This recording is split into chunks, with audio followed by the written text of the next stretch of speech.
This week on the Mickey Shorts and More podcast, Paul Rudish, the creator and executive producer of the Mickey Mouse Shorts, is going to be on our show.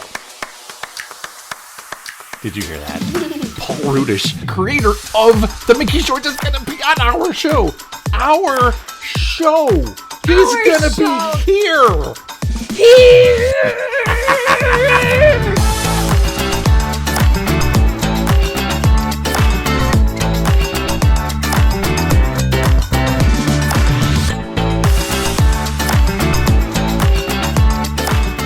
You're listening to the Mickey Shorts and More podcast with your hosts, Steve and Keaton. Take it away, boys! Hey, Mickey Shortsters! Welcome to this week's episode of the Mickey Shorts and More podcast. My name is Steve. My name is Keaton. And we have the coolest surprise for all of you this week who have been following this show. For Disney fans across the board, we've got something special and amazing. Now, Keaton and I have been doing this show since 2019, since summer of 2019, and the entire time we always had this crazy pipe dream as show producers that we're going to get Paul Rudish, who created the Mickey Shorts, on our show and interview him. That would be the most amazing, crazy, epic show ever, right? But now we actually have him. All right, so settle down. Yes, exactly. We pulled this off. This has been in the works for a long time, but we actually have Paul on the show with us this week. He's going to talk a lot about the creation of the Mickey Shorts, some of his favorite roles, some of his stories from his career. Paul is on our show this week. So here's what we're going to do. We're going to do away with our regular show format because we want to give Paul as much time on our show as we possibly can. That means we're not doing news this week. That means we're not going to do our product of the week, Keaton's joke of the week. We're not going to be watching a Mickey Mouse short. This is going to be the first time we have not watched a Mickey Mouse short.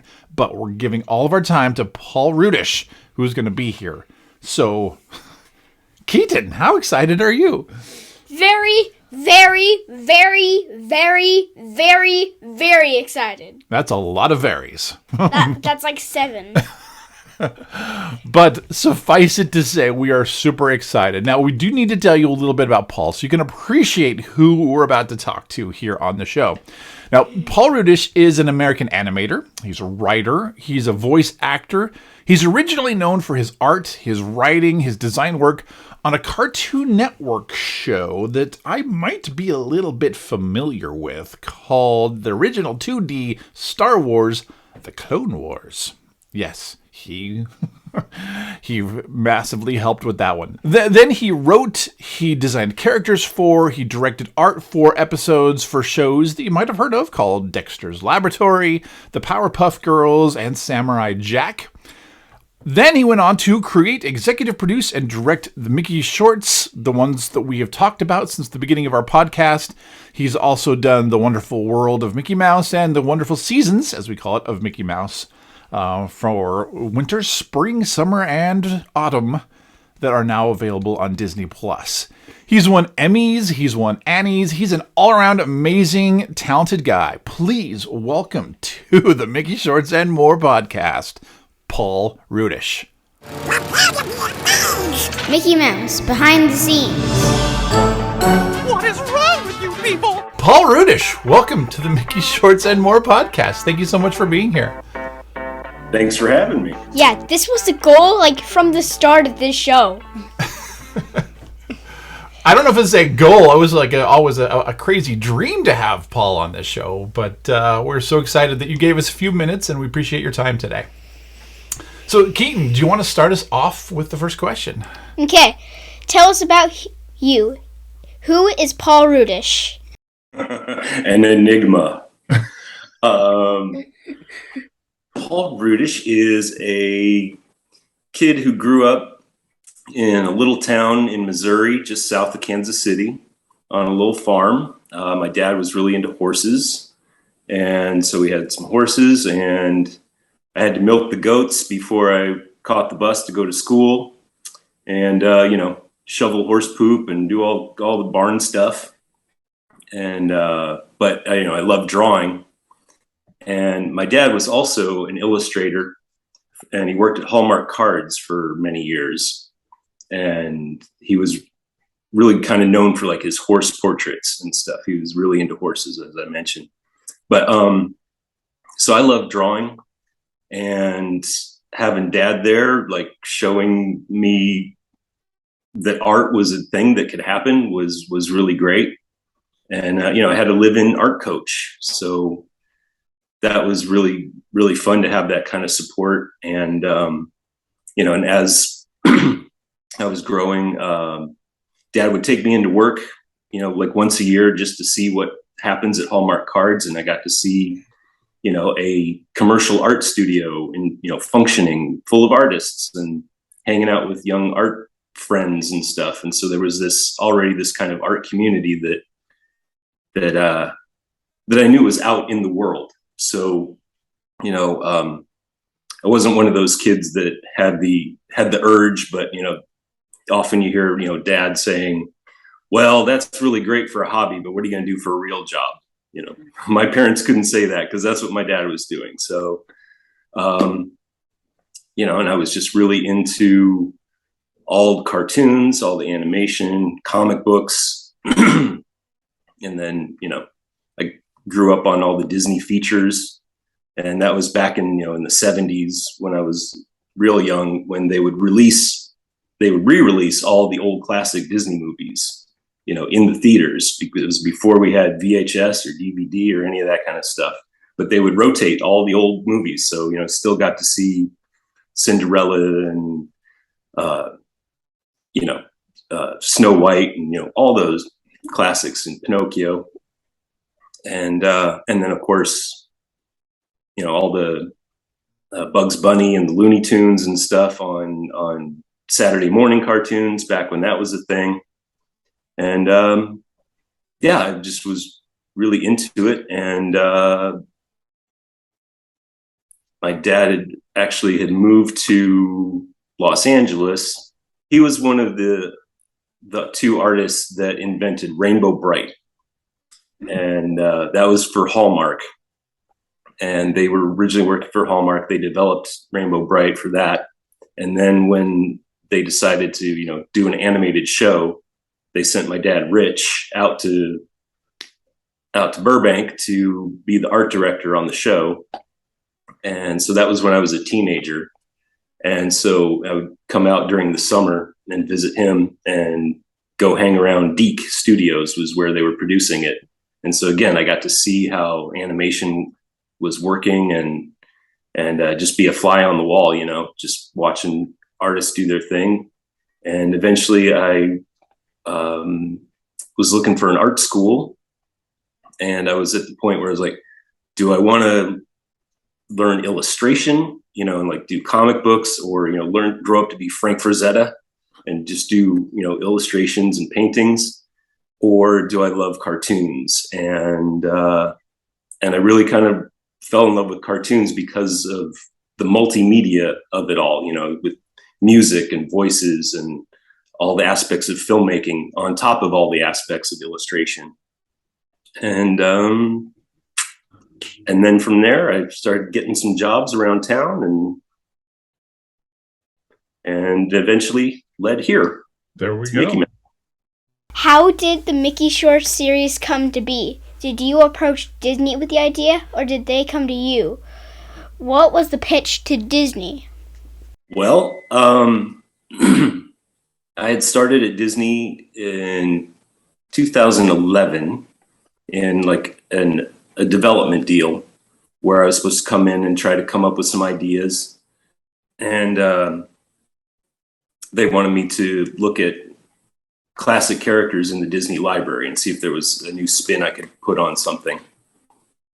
And I was currently working on storyboarding on Tron Uprising, and did like storyboards on the first episode of that to kind of keep myself busy, working with my friend Charlie Bean, who was producing it. And in the meantime, trying to come up with some ideas. And I kept coming back to, it'd be really fun to make something with Mickey Mouse. I love the old Mickey Mouse cartoons, especially the old black and white ones from the 30s.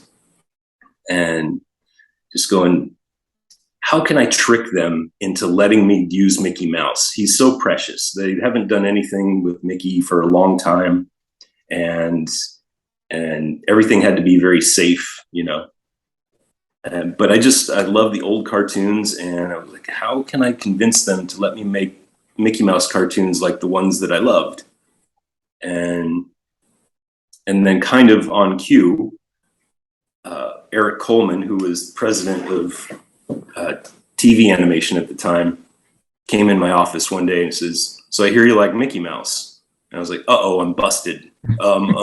What's up?"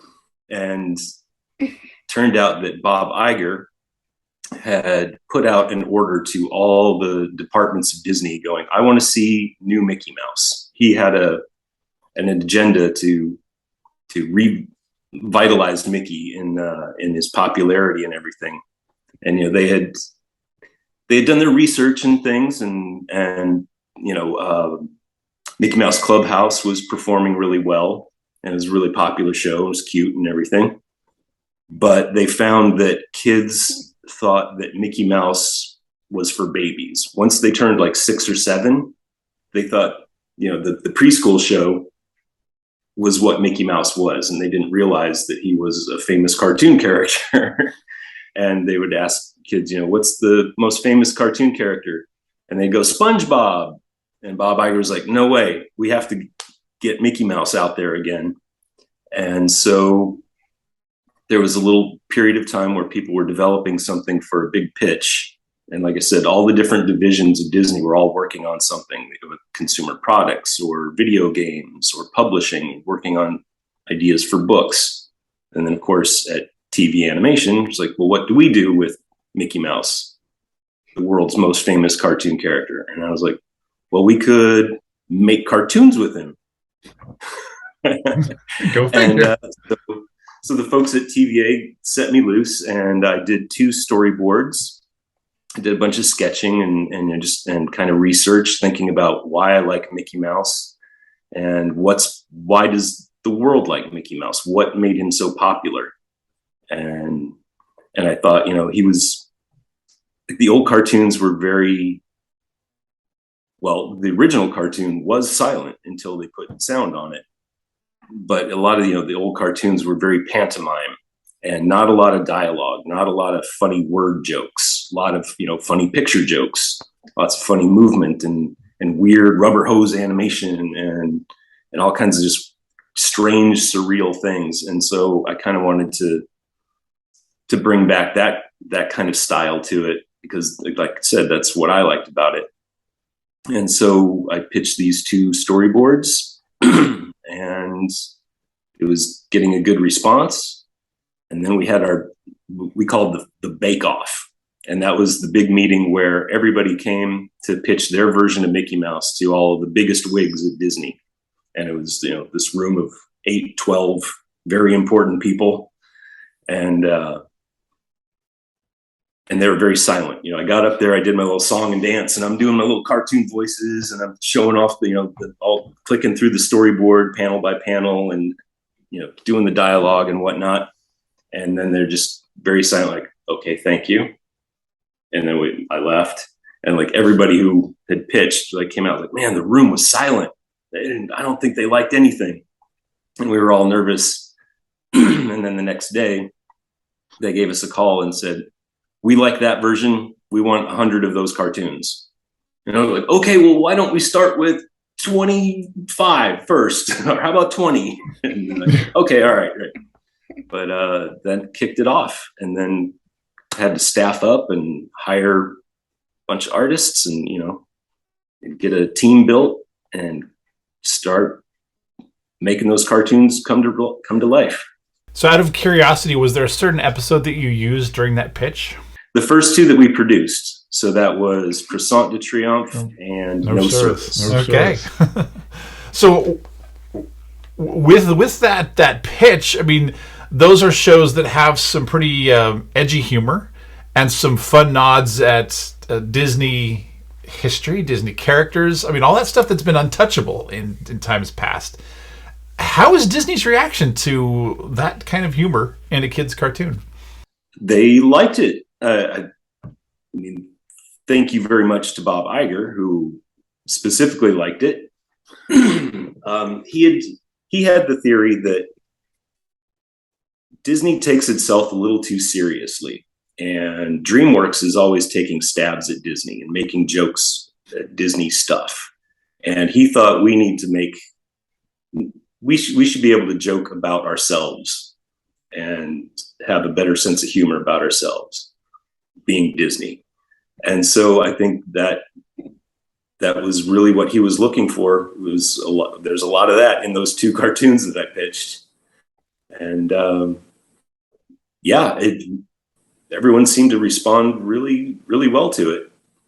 As your audience has, as people podcasting for several years about your show exclusively. So, why does Mickey Mouse live in a different house each episode? Because I didn't think too hard about it on purpose, but all the old cartoons was always a reset. He was always in a new place, or sometimes in a different time. In different countries, different jobs. And so I think following that idea, we just kind of thought every story would kind of be its own set piece, so that it wouldn't become like a sitcom where we always go back to Mickey's house and then the gang always meets at Clarabelle's diner. And we didn't really want to establish a set land of like Toontown or anything totally solid for Mickey, because we wanted the ability to, place him all over the world. And he's not a visitor to France. In Croissant de Triomphe, he lives in Paris. And so we wanted that ability to just have the freedom to make Mickey who and when and wherever we wanted him to be. I like that. So we've noticed that you've shown up on the list as a guest voice in some of the shorts. How did that come to be? And do you have a particular character that you love to do? Well, after the storyboard's done, we do an animatic, which is, you guys are probably aware, where you time out your storyboards, you make a video of it, and we would do scratch voices, just like temporary voices before we record the actors. And that was largely me doing all the voices for those. And sometimes people would just think it was funny that they liked a certain voice that I was doing. It's like, no, you do it. I was like, oh, we could hire an actor to do that. I'm like, no, you do that one. Or like the first one was Scooter, Mickey's his little Vespa. Oh yeah. And so that was me, and people just like, those are funny motor sounds. Let's use them. And so then every once in a while I'd get a random guy voice, like the little tiny bug in Fire Escape, the little guy who goes, "What do we do now, Mickey?" Just little one-lines, little throwaway lines, or the rodeo's in town. It's sure paying good cash money. Straight out of the cartoon. Yeah. All righty. So I guess my favorite would be Scooter, because he's a reoccurring character, and you get to bring him back. Yeah. So what has it been like? I mean, seeing the impact then of your show. It's gone from this little pitch to the Disney, the guys at Disney, to now all of these episodes, to now the wonderful world of Mickey Mouse, to now theme park rides. What is it like seeing your style now in so many places? It's a little unbelievable. It's surreal, but it's an honor. I'm overclamped.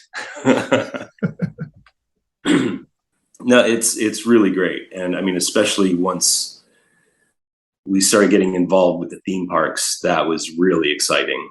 And to think that, this show had that much appeal and that had that kind of legs, that they were willing to, invest an entire theme park ride and base it on our style, was very flattering and really fun to be able to be a part of that, because I kind of always wanted to grow up to be Mark Davis, who was a famous animator who then became a famous Imagineer, and always loved all of his work and was a fan of his career. So to be able to like walk across the street to Imagineering and start going to Imagineering meetings and have brainstorming ideas with, all their wizards and scientists over there was really fun. And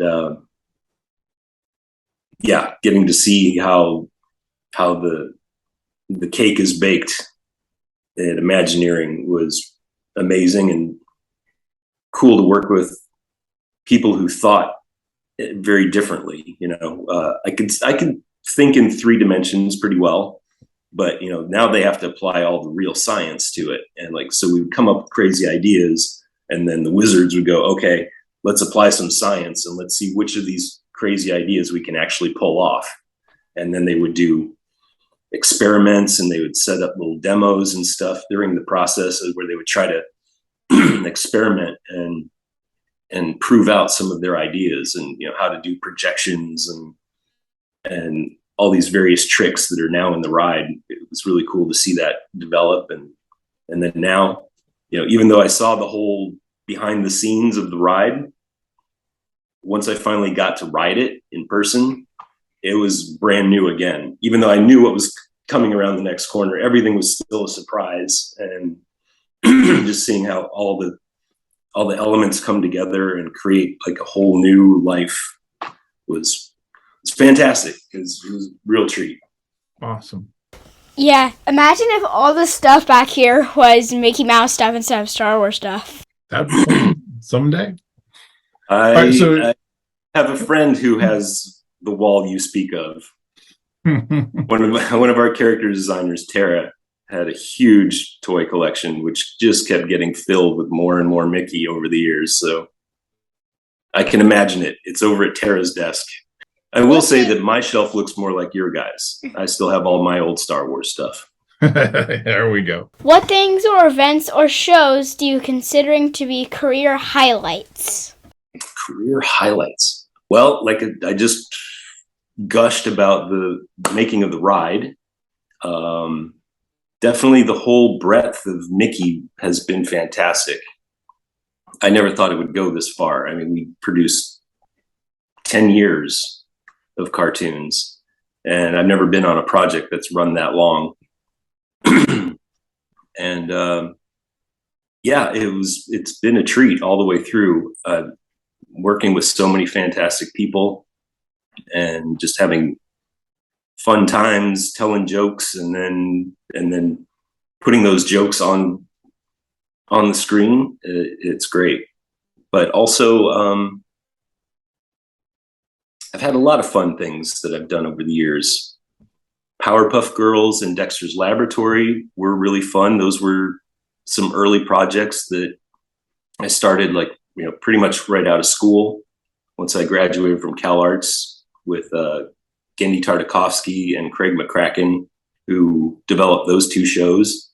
And we had a lot of fun being dumb kids making cartoons. And then Samurai Jack was a lot of fun. We got to do a really fun drawing style on that, and really delve into action adventure stuff. And then Clone Wars was also a really fun thing to do, being a giant Star Wars fan, as you guys may appreciate. Yes, currently watching Clone Wars, Yep. Trying to finish it. But yeah, we did the 2D Clone Wars. Yeah, the 2D Clone Wars, the original. And that was really fun being the lead character designer on that, and art director, and getting to style all the classic Jedis and everything. That was a 7-year-old dream come true. Because Star Wars came out when I was 7, and it blew my mind and changed my life. And then having a chance to be a part of that. Sounds like this guy right here. Yeah. So one last question for you. One of the things we speculate a lot about on our show when we're watching the episodes and we see just the zany, crazy, random humor is the fun that must be had in the writer's room when you're concocting these things. So, I mean, if we take the wonderful Autumn of Mickey Mouse, which we loved, it was a great episode. I mean, just from Donald Duck dumping Miracle Grow on his head to Goofy, sniffing it up his nose and suddenly having giant nose hair. How much fun is it being in the writer's room and just letting everything, come out as far as possibilities with these characters in mind? It is very fun. Like I said, we'll just kind of try to kick around some ideas for basic premise, a scenario. What's the idea for the story today? What's the situation? And then it's usually a very simple situation, like the first one. Mickey needs to get croissants across town. And that's really all the story it is. So what are we going to have? We're going to have an obstacle course through a busy city. Okay, so what city are we going to use? And at that point, I was like, let's see, he could be a bike messenger in New York, maybe trying to get a package to Minnie. Or I don't want to draw my first cartoon of Mickey with a bike helmet. What's a better helmet? Scooter helmet. Oh, scooters are fun in all over Europe.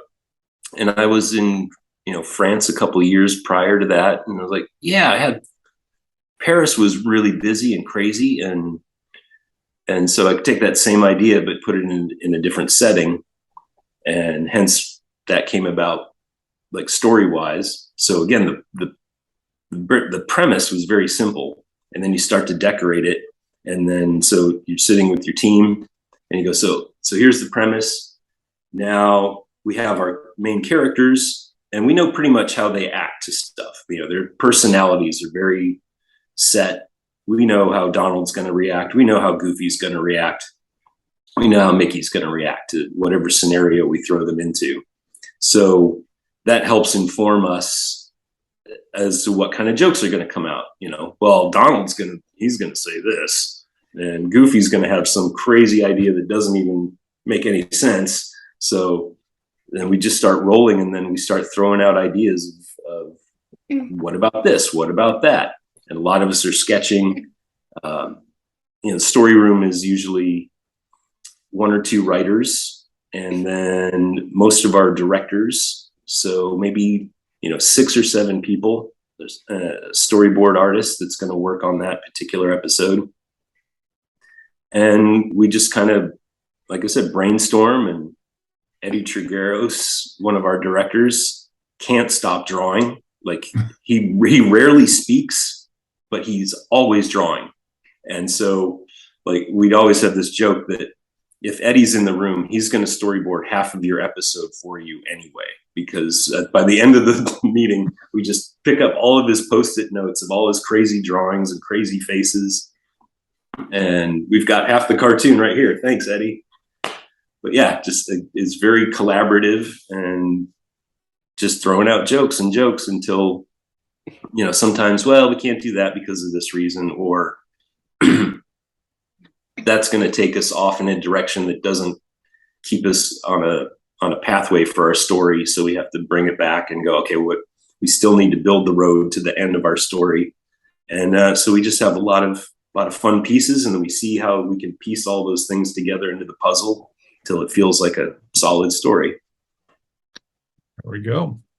Well, Paul Rudish, like I said at the beginning, we have been we didn't think it was going to be possible to get you on the show, and so we are so excited to have you here, to have you, answering a few questions from us. Thank you so much for taking a few minutes out of your busy day, to talk to us about Mickey Mouse. And Dad, well, it's a lot of fun. Dad had to pull me away from school for like an hour early from school. Yes, he was quite happy. But it's not a big deal. I don't like math anyway. You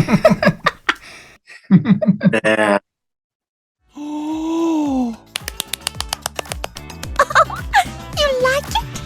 I love it! So let's finish things up. And remember, you can follow all of our past episodes at www.mickeyshortsandmore.com. You can find us on Apple Podcasts, on YouTube, Google Play, Stitcher, Amazon Podcasts, whatever podcast player you listen to. Just search for Mickey Shorts and More, and you should be able to find us. Keaton, how can they connect with us on social media? So you can contact us on Facebook, Instagram, Twitter. Just search Mickey Shorts and More.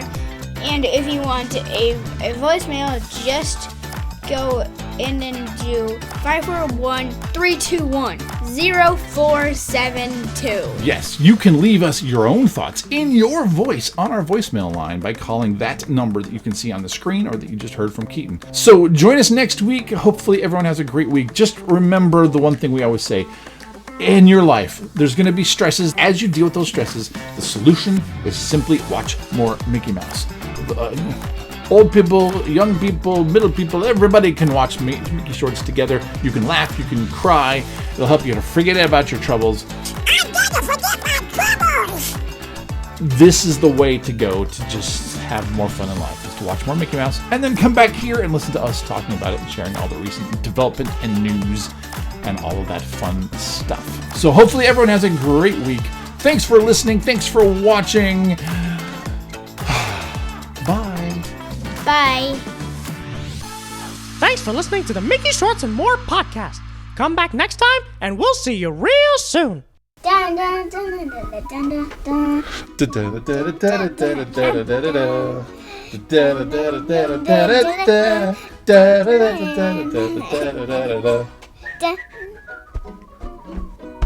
dun.